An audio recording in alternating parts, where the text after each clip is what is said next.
Now it's going. Okay. Okay, so technically I just let people call me Miss Ashley. So if you want to call me that, that's fine too.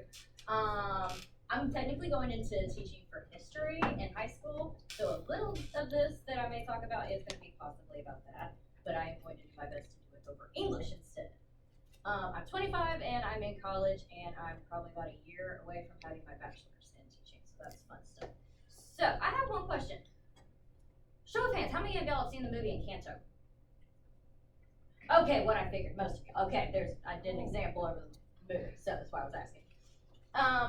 Does anyone know what a timeline is? Sure. No. Okay, at least you're honest. I thought you meant like as a. I meant if you knew what it was, yes or no, or if you wanted to give an example of what you think it is. Any of that works. So none of y'all know what it is, I'm guessing. It could be like Yeah, it's kind of like that. It's kind of like a shortened version of a summary. Yeah. It basically is like key points in for y'all. It would be your stories. So like what's important that leads throughout the whole book. You know, important characters.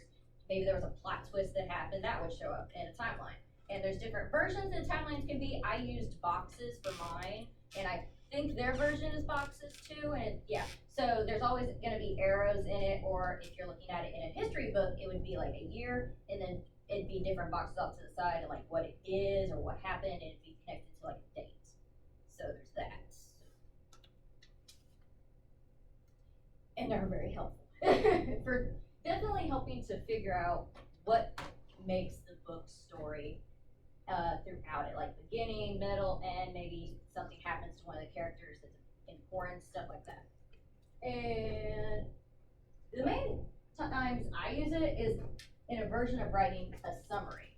Or if I already wrote the summary, then I can take what I wrote about it and put it into a timeline, and this is what mine usually look like. Have boxes and arrows pointing which way it's flowing, so that way if there's a lot of them, y'all know. Does anyone know what maybe the beginning of a topic in your books would be? Like the first box that would be the beginning part of your timeline? Anybody want to give it a shot? No? Okay, who wants to maybe guess what the first thing is for the movie Encanto? Most of y'all seen it. What do you think's the first, going to be the first part of the box?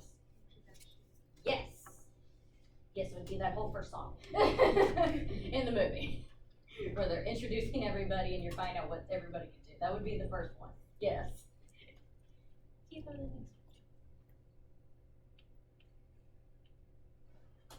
So basically, I already said, yeah, so it like tells the story, the events that have happened. But the biggest thing about this is no two timelines are gonna look the same. They're just not. Because everybody's gonna have different interpretations of what they think is important. Or whether or not, like what you might call a small detail, maybe it's important instead. I even already mentioned to you that none of them are going to look the same. Either you're going to draw it differently, you're going to use different points in it. But even when I did a timeline with a group of people, we were doing our own individual timelines, and 6 of us all read the book. All of our timelines were different, but our key points were all the same, just written differently. So that's the part that you all are going to want to try and definitely make sure that you all agree on what the same thing is if you have to do a timeline together as a group.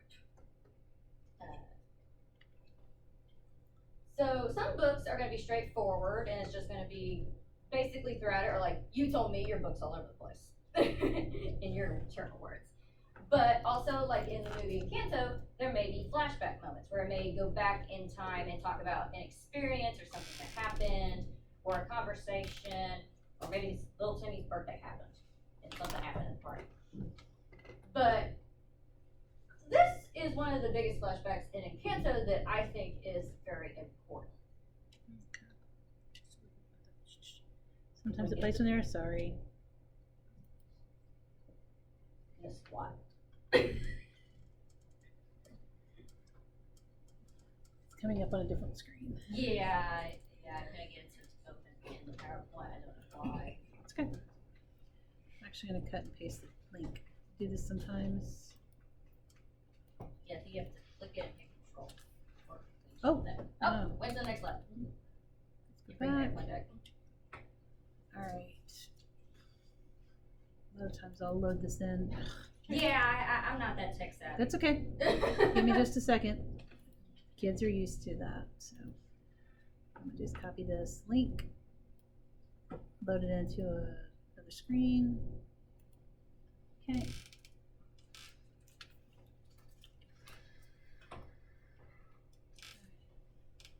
4, 3, 2, 1. Push up. Okay.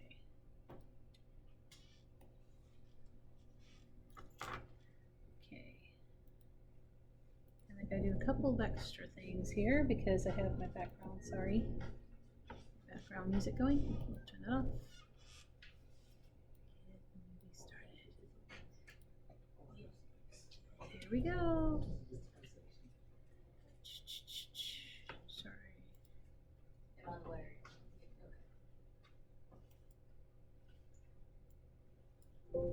It has sound, it's just very quiet.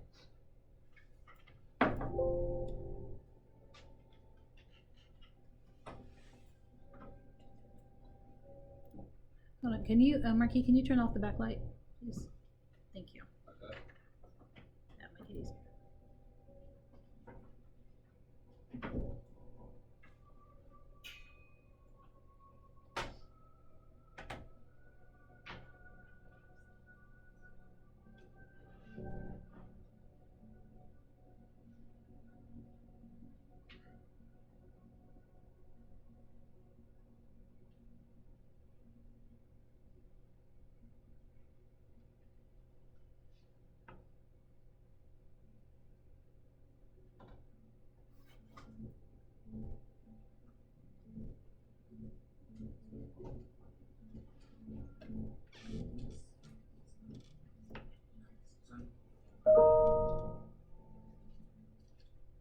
Okay, yeah, so that's it. Okay. All right, thank you. Disney's Encanto is finally Yeah. in theaters, and Yeah, it skips those. Okay. All right. So who wants to guess why that part's important? If you've seen the movie, pretty anybody want to give a shot?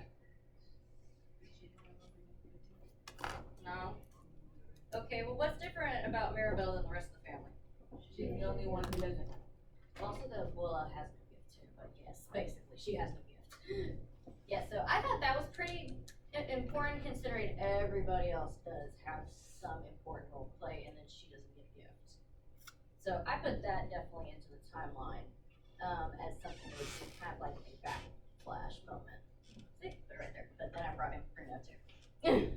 So, We don't talk about Bruno. yeah, I know. I figured I walked right into that one.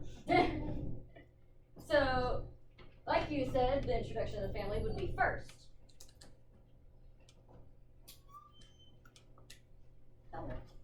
But then I put second that Antonio, which would be the little kid that you saw in the video, he got his gift. But during that moment, Mirabelle also realizes that she doesn't get her gift while her newest family member, Antonio, does. But also, we would find out in a few seconds later that Bruno had a vision about why she didn't get a gift. Which, yes, we don't talk about Bruno, but whatever. He's important, even though no one likes to talk about him for some reason. And then the powers start acting up, first with Mirabelle's sister, Lisa, and then other people, and then Mirabelle sees cracks and stuff happening in the house, and then she finds out through the whole song that Bruno had a vision, and she goes to Bruno's tower and finds what the vision was about. So I just summarized it in 2 sentences. After that, Mirabelle finds her uncle in the house and says that if the magic is up to her, why not have another vision? So they have another one, and then from that vision, Mirabelle does what she can to try and fix the Encanto. But it's also another song, and I'm not going to that song.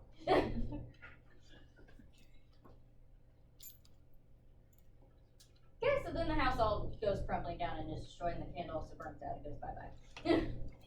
And then we get another backslash moment, and we find out what exactly in detail happened to Abuela and why Abuela is so much the way she is. And we find out that she lost her husband, they were fleeing, trying to get a chance for a better life away from violence, and ended up getting blessed when he sacrificed himself to get this shit in it.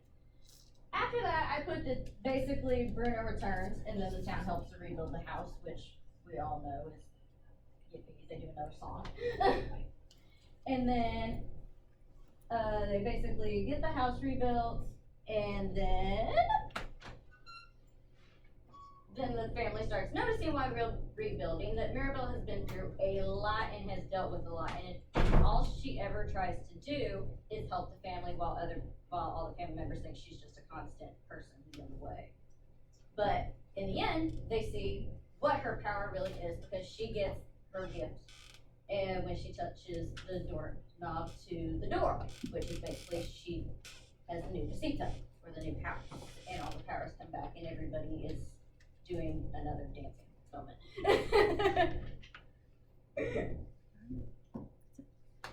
Yep. Anybody have any questions about timelines? Anything at all? I kind of went through that fast. I talked fast. No? Y'all think you can make one? Well, I'm gonna give them theirs and you can kind of talk through a little bit about that. Okay. I'm gonna say in my defense, I have not read y'all's books. I read the synopsis on the back of the books. But that's okay.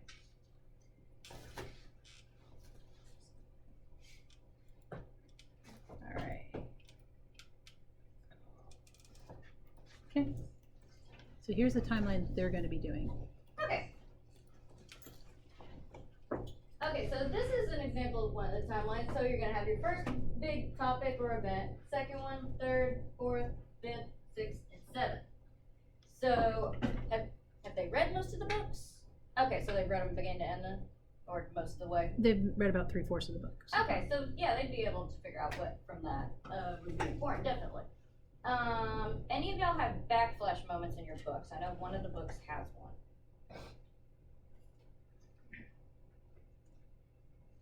Y'all can talk if you're not gonna get in trouble.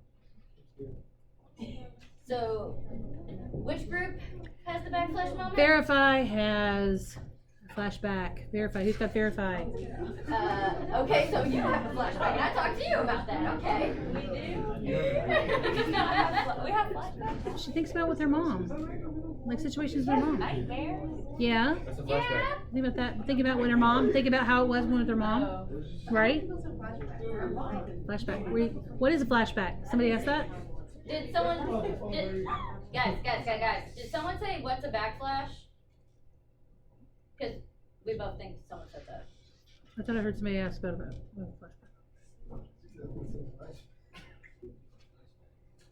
Well, a flashback could be like if you think about a memory that you have, but something that was said bring you back to that moment and why it was significant. Like I can't go anywhere without seeing Disney and think of my sister's crazy birthday party that she had when she was 5 of all the princesses and every single kid singing. It was interesting to say the least. So that'd be like a bit of an example of a backflash. Thinking back on a memory, or for like your book, The Nightmares would be an example of that. So I would put that in there somewhere about the nightmares, definitely. Since is that a big important part? No. No. It's not important? She's just remembering about her mom. Like things about her mom. Her mom died, so that's kind of okay, the so first is that part like of a the big story. Part of it that are, like, It is that happened big before the story started. Yeah. So her mom died. The story starts with her and her dad after her mom died. So, and their kind of weird situation and how they're grieving. So. Okay, so then I would add something like about the mom definitely to your timeline about how them moving on affects certain things. Yeah, like that. like with her mom, like the one thing she said is I remember when my mom would talk to me about my art and criticize my art. That's a pretty big important part to the story. I don't know if you know that yet or not, but her mom criticized her art a lot. So she's thinking back when her mom used to, well, her mom's not criticizing it right now because her mom's dead. Yeah. So her mom criticized her art when her mom was alive, right? And that's going to be a pretty big part to that story moving forward as you get to the end. Yeah. Okay.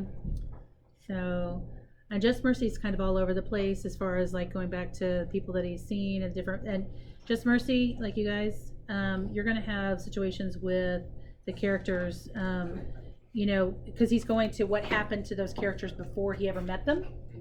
right? Okay, so he's telling what happened to them. Now he's meeting him in jail, and what happened before. Okay, I don't know if you view this guy. I don't know if you have a lot of flashbacks in that one because yours is pretty much straightforward timeline. In fact, yours is like the chapters are from by. what I read from the summary, it seems pretty straightforward. Yeah, your chapters were in order of timeline, right? So I don't know that you have a lot of flashbacks. Y'all had it the easiest in a way. But maybe when they were thinking about when mom was home and stuff like that. Maybe think about that. Okay. And then love, hate, and other filters. You guys are kind of a busha. Like yours is pretty much straight, right? But you've got the terrorist timeline, and on this timeline, I said for you guys for love, hate, and other filters, you can do Kind of like a Maya's. split timeline. Well, yeah, like you could do Maya's timeline across the top and the terrorist timeline across the bottom.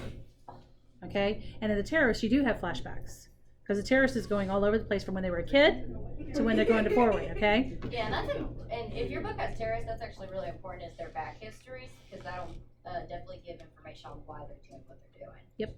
Kind of like even nowadays with terrorists, there's usually something about why they're doing what they're doing. We're good. All right. Turn that off. Your turn. Oh, you just